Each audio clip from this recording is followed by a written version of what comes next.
नमस्कार, आप सभी लोगों का स्वागत है दीप क्लासेस में। मैं विकल कुमार एक बार फिर से आपका हार्दिक अभिनंदन करता हूँ। उम्मीद करता हूँ आप सभी लोग स्वस्थ होंगे, कुशल मंगल होंगे। पिछले कुछ दिनों से बहुत ज़्यादा डिले हो रहा है वीडियो डालने में। अब आगे कंटिन्यूटी बनाने की पूरी कोशिश रहेगी। आज हम लोग एक नया सब्जेक्ट शुरू करने जा रहे हैं जिसका नाम है भूगोल। ज्योग्राफी को आज हम लोग शुरू करेंगे और ज्योग्राफी में भी आज हम लोग वर्ल्ड ज्योग्राफी को शुरू करने जा रहे हैं। आज आप लोगों के लिए इतनी महत्वपूर्ण वीडियो रहने वाली है, बहुत ज़्यादा क्वेश्चंस आपको यहाँ से मिलेंगे। बस आप लोग विश्वास के साथ आराम से नोट्स बनाते हुए चलिए और ध्यान से आप उनको याद करते हुए चलिए। चलिए खैर शुरुआत करते हैं। आज हम ज्योग्राफी में वर्ल्ड ज्योग्राफी को शुरू करेंगे और वर्ल्ड ज्योग्राफी से संबंधित इतने सारे क्वेश्चंस मैं आज आप लोगों को बताने जा रहा हूँ, बहुत ज़्यादा। उसके बारे में कैसे ब्रह्मांड की उत्पत्ति हुई है, आपकी आकाश गंगा क्या है, मंदाकिनी क्या है, सुपर क्लस्टर क्या होता है, प्रोक्सिमा सेंचुरी क्या है, साइरस, डॉग स्टार और बहुत सारी चीज़ें, ओरियन नेबुला, एंड्रोमेडा, सब कुछ ये क्या क्या सारी चीज़ें होती हैं, इन सभी बातों को हम लोग डिस्कशन आज करने वाले हैं। बस आप लोग फोकस के साथ सुनते हुए चलिए। आप लोगों ने बहुत सारे पॉइंट पढ़े भी होंगे, याद किए होंगे, लेकिन उनमें आप लोगों को बड़ा कन्फ्यूजन रहता है। आज के बाद आपको शायद यहाँ से कोई कन्फ्यूजन रहे। चलिए खैर शुरुआत कर रहे हैं। आज हम लोग पढ़ना शुरू करते हैं जियोग्राफी।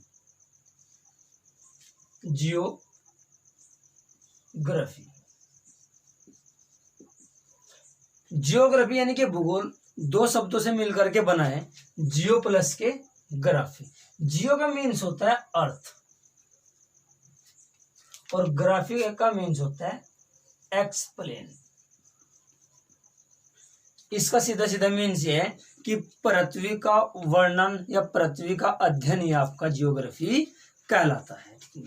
अब क्वेश्चन यहाँ से बनने जो शुरू होते हैं, आपको ब्रह्मांड की उत्पत्ति कैसे हुई, कैसे आकाशगंगा कार्य करती है, कैसे उनकी उत्पत्ति, उनके बारे में बताने से पहले मैं आपसे लगभग 7-8 क्वेश्चंस पहले डिस्कशन कर रहा हूँ। आप किसी भी एग्जाम्स में उठा करके देख ले, इनमें से कोई भी एक क्वेश्चन ऐसा नहीं होगा जो एग्जाम्स में ना आया हो।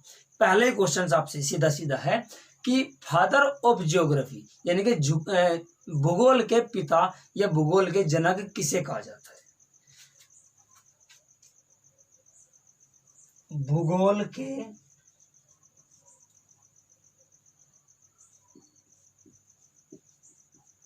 पिता या जनक, तो यहां एक नाम आता है, आप सभी लोग उस नाम से परिचित भी हो, नाम है हिकेटियस।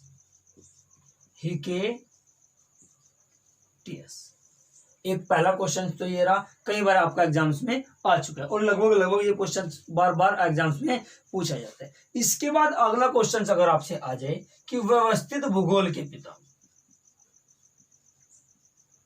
व्यवस्थित भूगोल के पिता, ये क्वेश्चंस आगे यहाँ कंफ्यूजन करने वाले आते हैं। यहाँ इनका आंसर है आपका व्यवस्थित भूगोल के पिता माना जाता है इराटोस्थनीज को।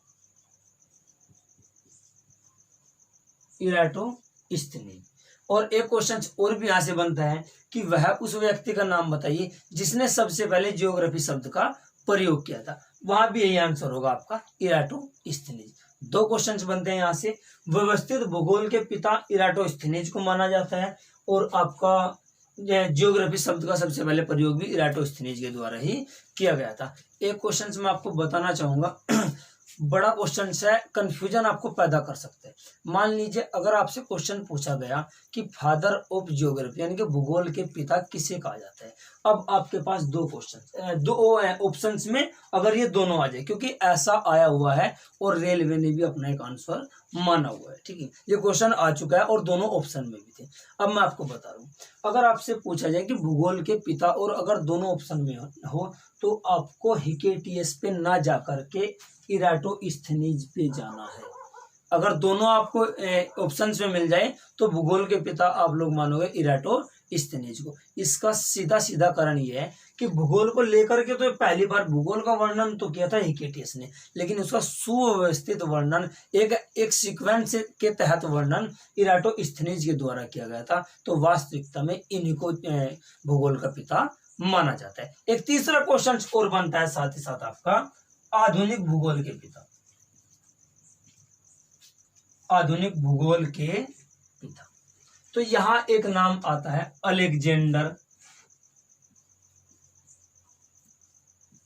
वान हम्बोल्ट। आपसे अगर क्वेश्चंस आ जाए कि आधुनिक भूगोल के पिता, तो एक नाम आता है अलेक्जेंडर वान हम्बोल्ट। तो 3 क्वेश्चंस आपके पिता से ही संबंधित थे, जनक से ही संबंधित थे, और ये ज्योग्राफी से। और इनके बारे में एक पॉइंट और बताना चाहूंगा, ये अलेक्जेंडर वान हम्बोल्ट वही व्यक्ति है जिन्होंने सबसे पहले पनामा जल संधि, आप लोग अगर पनामा जल संधि को जानते हो तो उत्तरी अमेरिका और दक्षिणी अमेरिका के बीच एक देश भी पड़ता है पनामा, और उसी में एक जल संधि भी है जिसका नाम है पनामा जल संधि। तो उनके बीच में पनामा जल संधि पे एक नहर बनाई गई, उस नहर का नाम भी पनामा ही है। वहां ज्यादातर कार्य सारे पनामा के नाम से। पनामा देश भी है, उसकी राजधानी पनामा सिटी भी है, जल संधि का नाम भी पनामा जल संधि है, और नहर जो निकाली गई है उसका नाम भी पनामा नहर ही है। तो उस पनामा नहर को बनाने का सर्वप्रथम जो विचार प्रस्तुत किया था अलेक्जेंडर वान हम्बोल्ट के द्वारा किया गया था। तो यहाँ से 2 क्वेश्चन इनके बनते हैं, 2 इनके बनते हैं 5, और 1 क्वेश्चन ये बनता है। तो 6 क्वेश्चन यहाँ से बन रहे हैं। इसके बाद और आगे की तरफ अगर हम लोग चले, अगला एक क्वेश्चन आपसे पूछा गया है कि विश्व ग्लोब के निर्माता, विश्व ग्लोब के निर्माता। आपने कभी प्रधानाचार्य जी के ऑफिस में, किसी भी कार्यालय में आप लोग गए हो प्रधानाचार्य जी के, तो आपने देखा होगा वहां गोल गोल से टाइप में एक बॉल के टाइप में रखी रहती है जिसको घुमाते भी रहते हैं, वही आपका ग्लोब है। तो विश्व ग्लोब के जो जनक माने जाते हैं या निर्माता माने जाते हैं, तो एक नाम आता है मार्टिन बेहम। मार्टिन बेहम, ये भी क्वेश्चंस आ चुके हैं। जितने भी मैं आपसे क्वेश्चंस फिलहाल ज्योग्राफी को पढ़ाने से पहले कर रहा हूं, सारे के सारे क्वेश्चन एसएससी और रेलवे में एक बार नहीं बार बार क्वेश्चन ये आए हुए हैं। तो बस आप लोग इनको पॉइंट्स को नोट करते हुए चलना, और ये मोस्ट से भी बहुत ही ज्यादा मोस्ट इंपोर्टेंट है। ये वही क्वेश्चन है जो यूट्यूब वाले चैनल बना करके कहते हैं कि अगर 10 में से 5 किए तो सिलेक्शन पक्का। आप लोग बस इनको ध्यान से पढ़ते हुए चलिए। अब एक क्वेश्चन और आता है आपसे, विश्व ग्लोब के निर्माता। एक और आएगा आपसे, विश्व मानचित्र के निर्माता, यानी कि पूरी दुनिया का मानचित्र सबसे पहले किस व्यक्ति ने बनाया था। तो यहां एक नाम आता है अनेकजी मेंडल। अनेकजी मेंडल, यानी कि पूरी दुनिया का मानचित्र जो सबसे पहले बनाया था वो आपका अनेकजी मेंडल के द्वारा बनाया गया था। एक क्वेश्चन और बनता है यहां से, साथ ही साथ ये तो पूरी दुनिया का आपका मानचित्र है, भारत के मानचित्र के निर्माता, भारत के मानचित्र के निर्माता। तो एक नाम यहां आता है आपका एन विले। एन विले 1752 में इन्होंने भारत के मानचित्र को बनाया था। तो पूरी दुनिया है, विश्व ग्लोब के निर्माता मार्टिन बेहम को माना जाता है, विश्व मानचित्र के निर्माता अनेकजी मेंडल को माना जाता है, और भारत के मानचित्र के निर्माता एन विले को माना जाता है। एक बार आप स्क्रीनशॉट ले लीजिए, इसके बाद मैं कुछ क्वेश्चन आपको और करा रहा हूं।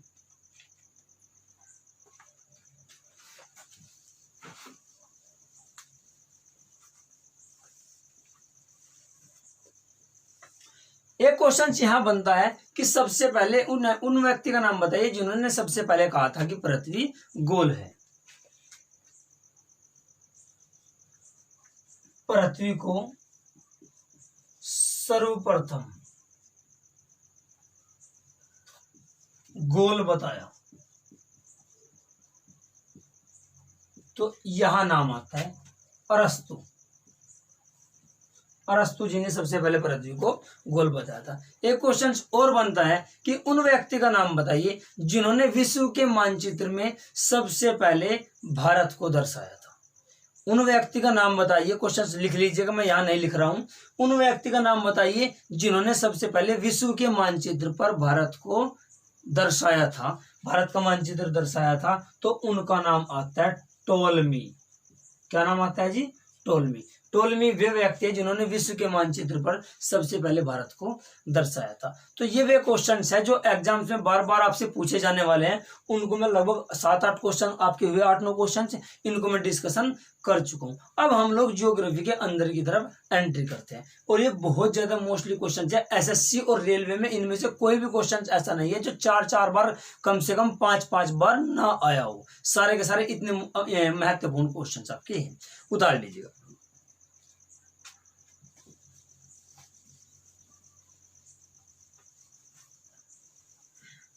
तो ये तो सीधे सीधे हमारे कुछ क्वेश्चन थे जिनके बारे में हमने डिस्कशन किया।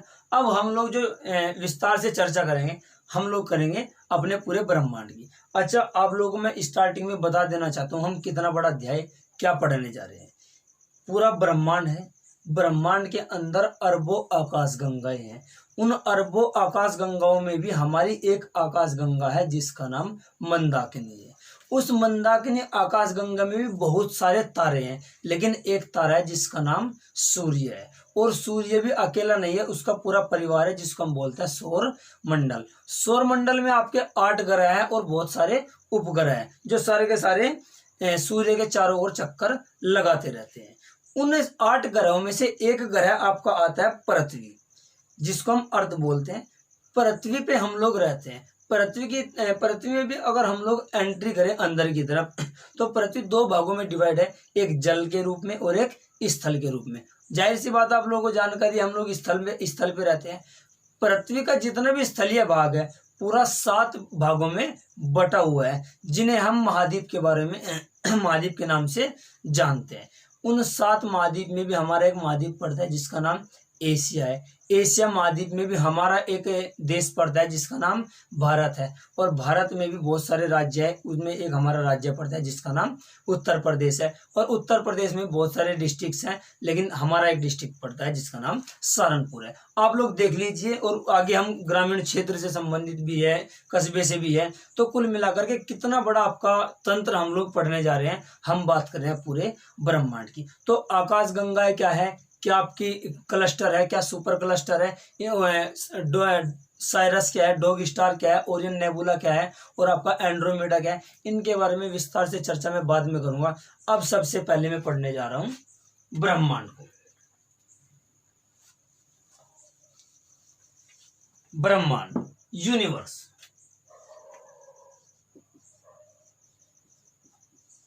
यूनिवर्स यानी कि ब्रह्मांड में एक सीधा सीधा आपसे क्वेश्चन पहले ये बनता है कि स्टडी ऑफ यूनिवर्स यानी कि ब्रह्मांड के अध्ययन को क्या कहा जाता है। तो आप लोग आंसर लिख लीजिएगा, cosmology. Cosmology, study of universe.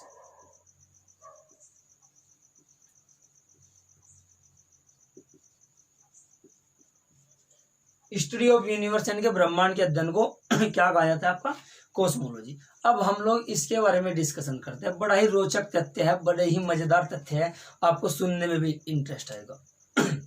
आपसे क्वेश्चन है कि ब्रह्मांड की उत्पत्ति कैसे हुई। अब ब्रह्मांड की उत्पत्ति कैसी, ये बहुत पुरानी बात है और इसके बारे में वैज्ञानिकों ने बहुत सारे अपने अपने मत दिए हैं। कोई भी किसी एक सुझाव पर नहीं जा पाए हैं, लेकिन अधिकतम जो जिस मत पर ज्यादातर वैज्ञानिक गए हैं उन्हीं के बारे में हम डिस्कशन करते हैं। तो आपके ब्रह्मांड की उत्पत्ति से संबंधित कैसे हमारे ब्रह्मांड बना, कैसे हमारी पृथ्वी बनी। पृथ्वी तो बहुत बाद में बनी है, लेकिन सबसे पहले ब्रह्मांड बना है, तो कैसे बना है इसके बारे में हम चर्चा करेंगे। इसके बारे में बहुत सारे मत है, बहुत सारे सिद्धांत है, लेकिन इसके 4 महत्वपूर्ण सिद्धांत इसके हमें पढ़ने पड़ते हैं। 4 सिद्धांत। पहला है आपका महाविस्फोट सिद्धांत। महाविस्फोट सिद्धांत। महाविस्फोट सिद्धांत को हम बोलते हैं big bang theory. Big bang theory. एकदम से आप लोगों को दिमाग में क्वेश्चन आ गया होगा, बिग बैंग थ्योरी का आप लोगों ने नाम पहले भी सुना है, लेकिन इसके बारे में आपको विस्तार से बताने वाला हूं। खैर, दूसरा आपको जो सिद्धांत है स्फीति सिद्धांत। स्फीति सिद्धांत। तीसरे वाला आपका है सतत सृष्टि सिद्धांत। सतत सृष्टि सिद्धांत। और चौथे वाला आपका है दोलन सिद्धांत। दोलन सिद्धांत। चार प्रमुख सिद्धांत है आपके कि ब्रह्मांड की उत्पत्ति कैसे हुई। ये चार प्रमुख तथ्य है, इनके बारे में मैं आपको बताना चाहूँ। सबसे पहले मैं इनके प्रतिपादक बताऊंगा, ये चारों के चारों सिद्धांत किस किस व्यक्ति ने दिए हैं, क्योंकि ये क्वेश्चन आपका सिविल के एग्जाम्स में, आईएएस के एग्जाम्स में 1998 में पूछा जा चुका है। आपको मैं बता देना चाहता हूँ, इन चारों सिद्धांतों में जो सबसे बल वाला सिद्धांत है, जिस पर बल दिया गया है, या ज्यादातर एग्जाम्स में जो क्वेश्चन पूछा गया है, वो है आपका महाविस्फोट सिद्धांत, यानी कि बिग बैंग थ्योरी। ब्रह्मांड की उत्पत्ति बिग बैंग थ्योरी के द्वारा ही मानी जाती है। चूंकि आपका क्वेश्चन ये आ चुका है, अब एग्जाम्स बड़ा हो चाहे छोटा हो, जो क्वेश्चन एक बार एग्जाम्स में आ चुका है वो हमें पढ़ना ही पड़ता है। भविष्य में कोई आपसे क्वेश्चन पूछा जाए तो आपसे कोई गलती ना हो, इसलिए मैं आपको चारों के बारे में बता रहा हूँ। महाविस्फोट सिद्धांत के जो प्रतिपादक थे मैं यहाँ पर लिख रहा हूं, एक नाम आता है यहाँ, George Lemaitre. George Lemaitre, Lemaitre या आपको कहीं कहीं लेमेंथियर भी लिखा हुआ आपको मिल सकता है, ध्यान से सुनना। लेमैत्रे या इसके अलावा आपको कहीं कहीं जॉर्ज लेमेंथियर भी लिखा हुआ मिल सकता है। तो महाविस्फोट सिद्धांत या बिग बैंग थ्योरी के जो प्रतिपादक थे जॉर्ज लेमैत्रे थे। इसके बाद अगला है आपका स्फीति सिद्धांत। स्फीति सिद्धांत के जो प्रतिपादक थे, ये सिद्धांत जिन वैज्ञानिक ने दिया था उनका नाम है एलन गुथ। Elon Guth. इसके अलावा सतत सृष्टि सिद्धांत के दो वैज्ञानिकों ने ये आपका सिद्धांत दिया है, नाम है थॉमस गोल्ड व हरमन बांडी। हरमन बांडी। और चौथा आपका सिद्धांत है दोलन सिद्धांत, ये दिया गया है डॉक्टर एलन संडेजा के द्वारा। अब ये क्वेश्चन जो आपका आया हुआ है सिविल के एग्जाम्स में, ऐसा आया हुआ है कि निम्न को सुमेलित कीजिए। ये मान लो ऊपर लिखा हुआ है, ये यहाँ लिखा हुआ है, ये आपका यहाँ लिखा हुआ है, ये आपका यहाँ लिखा हुआ है। ऐसे ऐसे क्वेश्चन से आपको घुमा करके पूछा है। तो बस कुछ नहीं है, आप लोग इनको याद कर लीजिएगा, और इसमें कोई ज्यादा बात भी नहीं है, बस नाम याद करने हैं। इसके अलावा जो आपको पढ़ने होंगे, मोस्टली जो आपको पढ़ना होगा वो आपको पढ़ना होगा महाविस्फोट सिद्धांत, big bang theory, George Lemaitre जिसके प्रतिपादक थे। मैंने आपको बताया दूसरा नाम भी मिल सकता है आपको, जॉर्ज लेमेंथियर। एक क्वेश्चन और बताना चाहूंगा, वो भी एग्जाम से पूछा गया है। अब देखो, जो सिद्धांत ज्यादा चल रहा है या जो व्यक्ति आपका ज्यादा पॉपुलर है, उनके बारे में क्वेश्चन बनने के पूरे चांस रहते हैं। तो एक क्वेश्चन जहां से उठा हुआ है, जॉर्ज लेमैत्रे किस देश से संबंधित थे? तो ये एक वैज्ञानिक थे बेल्जियम के,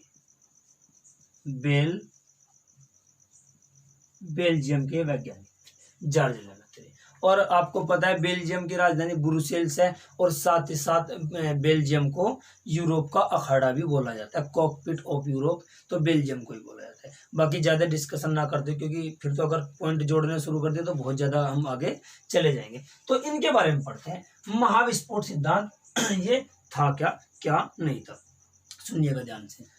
सॉरी, ऐसा माना जाता है, इस महाविस्फोट सिद्धांत के अनुसार ऐसा माना जाता है कि अब से 15 अरब वर्ष पूर्व पूरा का पूरा ब्रह्मांड एक बिंदु में संकेंद्रित था। एक बार इसका स्क्रीनशॉट ले लीजिएगा आप लोग।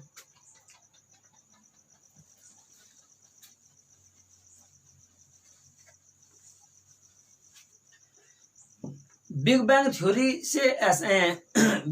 के अनुसार ऐसा माना जाता है कि अब से 15 अरब वर्ष पूर्व, 15 अरब वर्ष पूर्व पूरा का पूरा ब्रह्मांड एक बिंदु में संकेंद्रित था। अब मान लो ये ऐसा नहीं था कि आपका बिंदु छोटा ही था, लेकिन कुल मिलाकर के जब पूरा ब्रह्मांड जितना भी बड़ा था वो एक बिंदु में बहुत ही एक जगह ही संकेंद्रित था। तो हुआ क्या है, कारण का तो पता नहीं लग पाया है, लेकिन ये आता है कि अज्ञात कारणवश, लेकिन अचानक से इस बिंदु में एक विस्फोट हुआ। चूंकि पूरे ब्रह्मांड में विस्फोट हुआ, तो इसे नाम दिया गया महाविस्फोट, इंग्लिश में जिसको बोलते हैं बिग बैंग थ्योरी। और इस महाविस्फोट के फलस्वरूप जैसे ही ये विस्फोट हुआ, इसके 1 सेकंड के बाद ही यह वॉलीबॉल के आकार में परिवर्तित हो गया। वॉलीबॉल जो बॉल होती है ना, उसके आकार में परिवर्तित। कैसे? मान लीजिए ये अपने खंडों में बिखर गया, विभक्त हो गया। एक खंड का यहाँ है, एक यहाँ है, एक यहाँ है, एक यहाँ है, एक यहाँ है, एक यहाँ है, एक यहाँ है। लेकिन जब इसको दूर से देखा गया तो एक पूरी शेप बन चुकी थी जो आपकी वॉलीबॉल की थी। तो कुल मिलाकर के एक वॉलीबॉल के आकार में ये 1 सेकंड के अंदर अंतराल में ही बन गया। और देखते ही देखते अपनी असीम ऊर्जा के कारण, अपनी अत्यधिक ऊर्जा के कारण ये आग के गोले के रूप में परिवर्तित हो गया। ये आग के गोले के रूप में परिवर्तित हो गया। यहीं से आपकी इसी सिद्धांत को बोला गया महाविस्फोट सिद्धांत या बिग बैंग थ्योरी। और इसके प्रतिपादक आपके माने जाते हैं जॉर्ज लेमेत्रे। एक बार फिर मैं आप लोगों को बताने जा रहा हूं कि अब से 15 अरब वर्ष पूर्व पूरा ब्रह्मांड एक बिंदु में संकेंद्रित था। कारण का तो हमें पता नहीं लग पाया, लेकिन किसी अज्ञात कारणवश इस बिंदु में एक विस्फोट हुआ। चूंकि विस्फोट बहुत बड़ा था तो इसे नाम दिया गया महाविस्फोट यानी कि बिग बैंग। तो महाविस्फोट के कारण 1 सेकंड के अंतराल में ही ये आपका एक बिंदु से हट करके एक वॉलीबॉल के आकार में परिवर्तित हो गया। और देखते ही देखते कुछ समय में अपनी ऊर्जा के कारण ये आपका आग के गोले के रूप में परिवर्तित हो गया। और यहीं से आपकी मूल कणों की उत्पत्ति मानी जाती है। अब मूल कण क्या है? आपके इलेक्ट्रॉन, प्रोटॉन, न्यूट्रॉन आदि मूल कण। एक आपका न्यूट्रिनो भी हुआ करता है।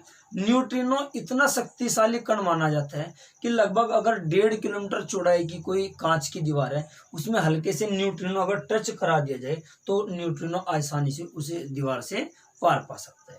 तो यहीं से आपकी मूल कणों की उत्पत्ति हुई है, इलेक्ट्रॉन, प्रोटॉन, न्यूट्रॉन वगैरह की। और उसके बाद वहीं से आपके परमाणु बनने शुरू हुए। तो यही आपका महाविस्फोट सिद्धांत था, ये आपकी बिग बैंग थ्योरी थी, जिसके प्रतिपादक आपके जॉर्ज लेमेत्रे थे। और ऐसा बताया जाता है इस महाविस्फोट सिद्धांत के 10.5 अरब वर्ष बाद 10.5 अरब वर्ष बाद सौरमंडल का विकास हुआ है। सौरमंडल का विकास के साथ साथ जिसमें आपके ग्रह तथा उपग्रहों का भी विकास हुआ है। तो अब से 15 अरब वर्ष पूर्व तो यह आपका हुआ था महाविस्फोट सिद्धांत। और उसके 10.5 अरब वर्ष बाद आपका सौरमंडल का विकास हुआ है। तो इसका सीधा सीधा मतलब यह है कि पृथ्वी या सौरमंडल की हमारी उत्पत्ति अब से 4.5 अरब वर्ष पूर्व हुई थी। तो अब से 4.5 अरब वर्ष पूर्व आपके सौरमंडल की उत्पत्ति हुई थी। और तभी से आपके ग्रहों तथा उपग्रहों का निर्माण हुआ है। अब आगे एक लॉजिक और बनता है। इसमें क्या बनता है? अगर आपसे भगवान शिव आकर के कहने लगे कि भाई मैं भगवान शिव हूं, तो आप क्या कहोगे कि भगवान शिव आपको श्री चरणों में हमारा नमस्कार है, बिल्कुल हम आपका बहुत सम्मान करते हैं, आपको दिल में बसा करके रखते हैं, लेकिन आप प्रमाण दीजिए कि आप भगवान शिव ही है, आपका मैं यकीन कैसे कर लूं? तो प्रमाण मांगते हैं। इसका सीधा सीधा मीन्स मैं आपको बताने जा रहा हूं कि इसका प्रमाण क्या है कि पहले ब्रह्मांड एक बिंदु में ही संकेंद्रित था। इस बात की पुष्टि कैसी है?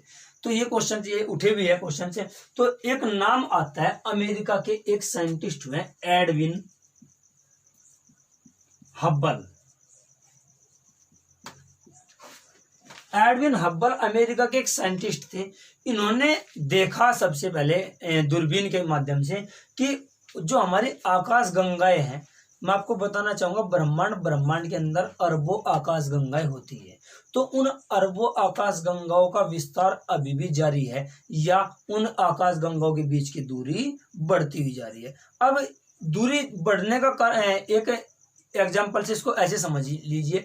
मान लो अगर आपसे कहा गया कि आपके ऊपर कर्ज बढ़ता जा रहा है, आज आपके ऊपर कर्ज 10 रुपए है, कल 11 हुआ, आगे 12 हो जाएगा, 13 हो जाएगा, ऐसे बढ़ता जा रहा है। लेकिन अगर मैं थोड़ा पास्ट की तरफ चलूं तो अगर आप लोग देखोगे तो अगर आज 10 है, कल 11 होगा, परसों 12 होगा, ऐसे बढ़ रहा है। तो अब से पहले 9 भी था, कभी 8 भी था, और पहले एक स्थिति ऐसी भी थी जब आपके पास कर्ज 0 था। तो इसका मतलब क्या है? यही मैं आपको बताने जा रहा हूं कि आकाश गंगाओं के बीच की दूरी जैसे बढ़ रही है, लेकिन एक समय ऐसा भी था जब उनके बीच की दूरी कम थी, एक उससे पहले ऐसा भी समय था जब उनके बीच की दूरी बहुत कम थी, और एक ऐसा भी समय था जब वे एक बिंदु में संकेंद्रित थे। तो ये इस बिंदु का आपके बिग बैंग थ्योरी के प्रमाण है, जो अमेरिका के वैज्ञानिक है एक एडविन हब्बल, यूएसए से संबंधित है। इस क्वेश्चन का भी आप लोग याद रखना। इसके अलावा एक क्वेश्चन जहां से और भी उठा हुआ है, एक योजना चलाई गई थी कोबे। कोबे क्वेश्चन कई बार आ चुका है। What is Kobe? कोबे क्या है? 1965 1965 में इसका 1965 से संबंधित है। देखिए क्या हुआ, ये भी आपके अमेरिका की जो अंतरिक्ष एजेंसी है नासा के वैज्ञानिक हुए एक जॉन मेदर,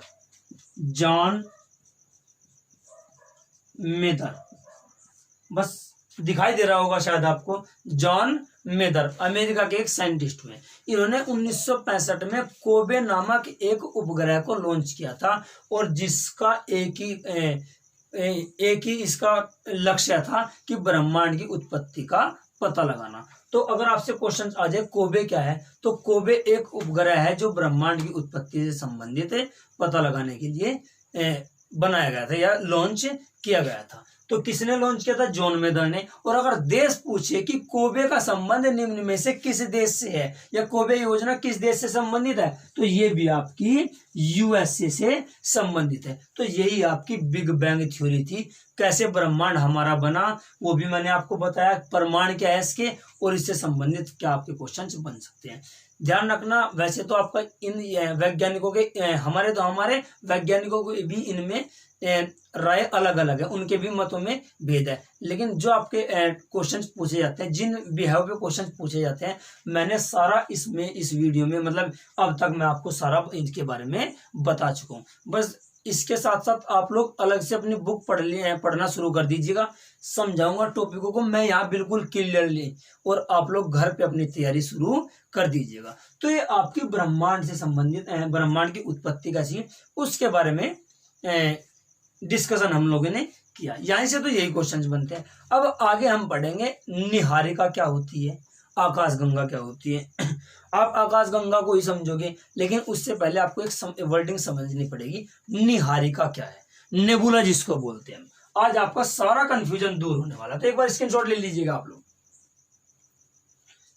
और कमेंट करके आप लोग जरूर बताना आप लोगों को वीडियो कैसी लग रही है। आप लोग हम आपके एक एक कमेंट को ध्यानपूर्वक पढ़ते हैं और देखते हैं कि हमें क्या कमी चल रही है, तो उस पर भी हम लोग अपना फोकस बनाते हैं। तो जरूर अच्छे लगे तो कमेंट करना, लाइक करना, और सब्सक्राइब भी हमारे चैनल को जिन लोगों ने अभी तक नहीं किया प्लीज कर देना। तो खैर उतार लीजिए। उम्मीद करता हूं आप लोगों की समझ में अच्छे से ये सारी चीजें आ रही होगी। बस इतना ध्यान रखिएगा कि यहां से बाहर शायद ही आपके एग्जाम्स में क्वेश्चन आए। लगभग पिछले 10-12 सालों में जितने क्वेश्चन एग्जाम्स में उठे हुए हैं सारे मैंने यहाँ डिस्कशन कर लिया, सभी को मैं इकट्ठे करके यहाँ ले आया हूं। तो एक वर्डिंग आप लोग पहले आकाशगंगा को जैसे हम समझेंगे उससे पहले समझिएगा एक शब्दावली, निहारिका। निहारिका या इसी को हम बोलते हैं नेबुला। नेबुला ये क्या है? कुछ समय पहले तक ऐसी अवधारणा आई थी कि निहारिका और आकाशगंगा एक ही है। वैसे इनमें ज्यादा कोई फर्क नहीं है, बस सिमिलरिटी बहुत ही कम सी है, वो मैं आपको आज बताने जा रहा हूँ। सुनिए ध्यान से, निहारिका और नेबुला। एक क्वेश्चन और अलग से डिस्कशन कर रहा हूँ आपको। अगर आपसे क्वेश्चन आ जाए कि इस ब्रह्मांड में सबसे ज्यादा पाए जाने वाली गैस कौन सी है, इस ब्रह्मांड में सबसे ज्यादा पाए जाने वाली गैस कौन सी है, तो आपका आंसर होना चाहिए पहले नंबर पे आपकी हाइड्रोजन, और दूसरे नंबर पे आपकी हीलियम। सबसे ज्यादा पाई जाने वाली गैस हाइड्रोजन और दूसरे नंबर पे हीलियम। अब आप लोग इसको समझिएगा, इस ब्रह्मांड में हाइड्रोजन से बने विशाल बादलों का जब संचयन होता है, इस ब्रह्मांड में हाइड्रोजन से बने हुए विशाल बादलों का जब संचयन होता है तो उसे ही निहारिका कहा जाता है। एक तरह से हम कह सकते हैं कि हाइड्रोजन के जो बादल बने हैं उनके ही मिलने से आपका निहारिका बनी है। अब निहारिका का आकार बढ़ता हुआ जाता है। निहारिका जैसे जैसे बढ़ती जाती है तो ब्रह्मांड में गैसें तो और भी है आपकी, लेकिन प्रमुख रूप से आपकी दो आती है। तो हाइड्रोजन के अलावा और भी जो गैसें हैं वे सब इस निहारिका में इकट्ठी होना शुरू हो जाती है। और जैसे जैसे वे इकट्ठी होती है तो पहले तो वे गैसों का अपना एक झुंड बनाती है और उसके बाद वे बड़े पिंड बना लेती है। तो उन्हीं पिंडों से आपके यहाँ तारों का निर्माण होता है। ध्यान से समझने की कोशिश करना, मैं आपको बताना क्या चाह रहा हूं। ब्रह्मांड में हाइड्रोजन गैस के हाइड्रोजन गैस के बने हुए बादलों का जब संचयन होता है तो उसे निहारिका कहा जाता है। निहारिका लगातार बढ़ते क्रम में बढ़ती ही जाती है। तो निहारिका में जो अन्य गैसें इकट्ठी होती है, पहले वे झुंड के रूप में होती है, उसके बाद वे पिंड के रूप में होती है, और उन्हीं पिंडों से वे तारे बनते हैं।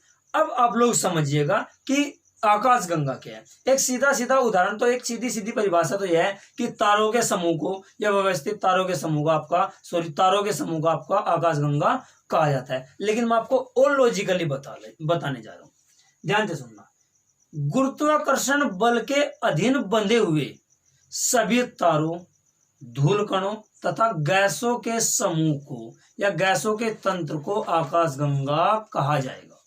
एक बार फिर बता रहा हूं आपको, गुरुत्वाकर्षण बल के अधीन बंधे हुए सभी तारों, गैस के कणों तथा आपके बादलों को, इस सारे तंत्र को आपका आकाशगंगा कहा जाएगा। वैसे एक लाइन में आपको ये बताना चाहूंगा, तो तारों के समूह को ही आपका आकाशगंगा कहते हैं।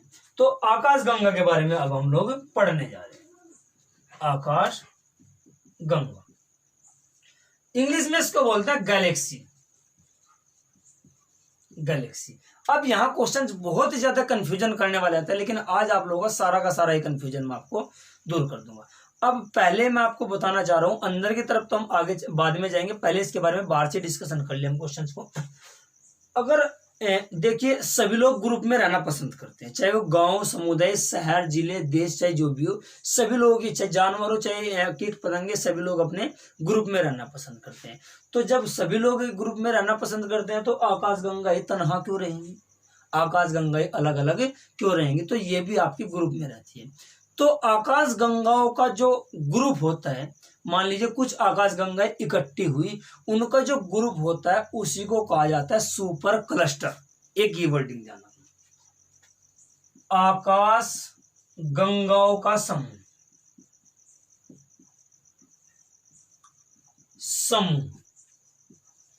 यह आपका कहलाता है सुपर क्लस्टर। एक क्वेश्चन तो ये आया हुआ है।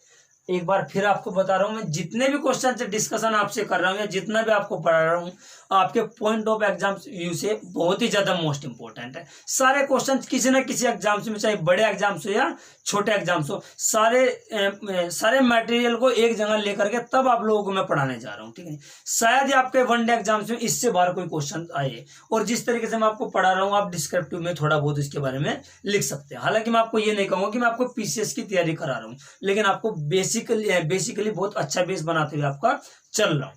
खैर, आकाशगंगाओं का जो समूह होता है सुपर क्लस्टर कहलाता है। अब आपको बताया हमारे ब्रह्मांड में अरबों आकाशगंगाएं हैं, तो समूह भी बहुत सारे होंगे। तो अब इन समूह के भी अलग अलग अपने नाम हैं।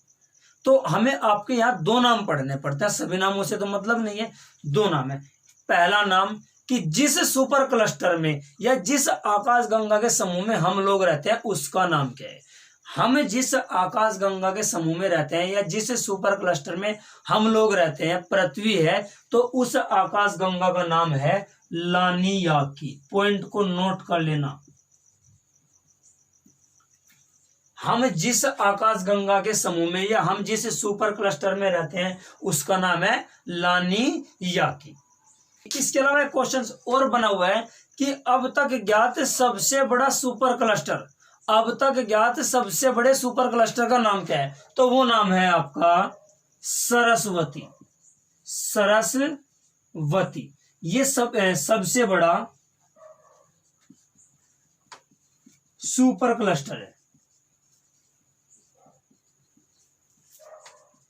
अब क्वेश्चन अगर आपसे आ जाए सरस्वती क्या है, कभी आप ये मत करने लगे ऑप्शन में कुछ और है और आप सोचने लगो कि सरस्वती तो माता है। वो बात आपकी सही है, लेकिन क्वेश्चन आपका ज्योग्राफी से पूछना चाह रहा है वो, तो आप लोग इसके लिए रेडी रहना। तो सरस्वती अब तक ज्ञात सबसे बड़ा सुपर क्लस्टर है। तो ये आपकी आकाशगंगाओं से रिलेटेड क्वेश्चन थे। अब मैं अंदर की तरफ चलते हैं, हम अपनी आकाशगंगाओं, क्योंकि अरबों आकाशगंगाएं हैं। देखिए, हम ब्रह्मांड से चले आकाशगंगाओं की तरफ, और आकाशगंगाओं में अब हम लोग एंट्री करते हैं अपनी आकाशगंगा में। यहां से यही क्वेश्चन बनते हैं। अब यहां से क्वेश्चन और बनते हैं, हम जिस आकाश गंगा में रहते हैं, हम जिस आकाश गंगा में रहते हैं, जिस गैलेक्सी में रहते हैं, उसका नाम क्या है। एक बार इसका स्क्रीनशॉट ले लीजिए। और हाँ, एक बात आप लोगों को बताना चाहूंगा, हैंड राइटिंग को आप थोड़ा सा मैनेज कीजिएगा, क्योंकि ज्यादा अच्छी हैंड राइटिंग नहीं है। अब एक क्वेश्चन आपसे है, हम लोग जिस आकाशगंगा में रहते हैं उसका नाम है मंदाकिनी, ठीक है जी। इसके अलावा एक क्वेश्चन और भी बनता है, हमारी मंदाकिनी का आकार कैसा है। तो हमारी मंदाकिनी का आकार सर्पिलाकार है। मैं आपको बताना चाहूंगा, हमारी मंदाकिनी में 3 घूर्णनशील भुजाएं हैं। इसके बारे में विस्तार से चर्चा अगली वीडियो में करूंगा मैं, काफी लंबी वीडियो हो चुकी है, बस आप लोग इनको आज नोट कीजिएगा। बहुत सारे क्वेश्चन, लगभग आपके 40 से 50 क्वेश्चन बनते हैं, डायरेक्ट और इनडायरेक्ट। अगर आप समझने वाले क्वेश्चन समझदार हो और यहाँ से क्वेश्चन निकाल सकते हो, तो 40 से 50 क्वेश्चन यहाँ से डायरेक्ट और इनडायरेक्ट बन रहे हैं, ठीक है। तो उनको आप लोग उनके लिए रेडी रहना। इसके अलावा बता रहा हूं मैं आपको, हमारी आकाशगंगा जिसका नाम है मंदाकिनी, इसमें 3 घूर्णनशील भुजाएं हैं। पहला फर्स्ट, सेकंड और थर्ड। सूर्य की स्थिति कहाँ है, क्या प्रोक्सिमा सेंचुरी है, सूर्य से कितनी दूर है, सूर्य से सबसे नजदीकी तारा, सूर्य का सबसे चमकीला तारा सौरमंडल का, और हमारी मंदाकिनी का सबसे शीतल तारा। इसके अलावा हमारी मंदाकिनी के नजदीक सर्वाधिक मंदाकिनी, जिसका नाम एंड्रोमीडा, या उसी को हम बोलते हैं देवयानी। तो इन सब के बारे में मैं विस्तार से चर्चा अगली वीडियो में करूंगा। आज के लिए इतना ही। और आप लोगों को एक बार फिर कह रहा हूं, इस वीडियो को 2-3 बार देख करके आप लोग अच्छे से एक एक पॉइंट को, जितना भी मैंने पढ़ाया है, सारा का सारा आपके एग्जाम्स के लिए बहुत ज्यादा मोस्टली है। वर्ल्ड ज्योग्राफी में आपके एग्जाम्स में शायद इससे बाहर कोई क्वेश्चन चाहे।